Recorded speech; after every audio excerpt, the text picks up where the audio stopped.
नमस्कार, एग्रोक्योर YouTube channel में आप सबका स्वागत है। आज हम बात करेंगे गन्ने के बारे में। गन्ना, जिसका बोटानिकल नेम सैकरम ऑफिसिनेरम है। सैकरम हमारे संस्कृत शब्द शक्कर से लिया गया है, जिसका अर्थ चीनी होता है। इसका कुल जो है वो ग्रैमिनी है, यानी कि घास कुल से ये आता है। ये एक इंटरमीडिएट डे प्लांट है, यानी कि दिन की लंबाई और छोटाई से इसके पुष्प क्रम पे कोई असर नहीं होने वाला है। साथ साथ ये एक C4 प्लांट है और इसका root system fibrous root system है। इसके पुष्प क्रम को हम एरो बोलते हैं और पुष्प क्रम के आने की प्रक्रिया को एरोइंग कहते हैं।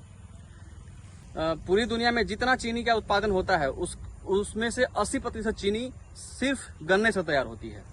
बात करें गन्ने में, ये जो गांठ होती है इसको नोड बोलते हैं और दो गांठों के बीच के भाग को इंटरनोड कहते हैं।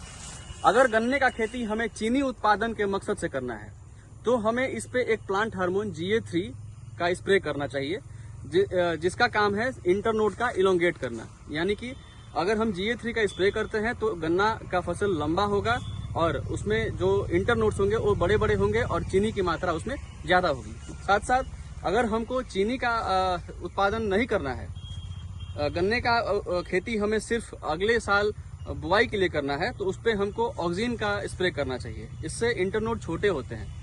इससे ये फायदा होता है कि एक गन्ने के प्लांट में नंबर ऑफ इंटरनोड्स ज्यादा होंगे और सीड्स ज्यादा तैयार होंगे।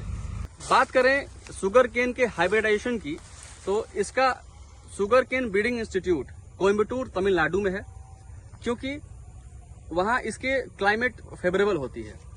और चार्ल्स आल्फ्रेड बार्बल और TS वेंकटरमन दो साइंटिस्ट थे जो तीनों species Saccharum officinarum, Saccharum barberi और सैकरम स्पॉन्टेनम को आपस में क्रॉस करा के नोबलाइज किए और इसको नोबल केन बनाए।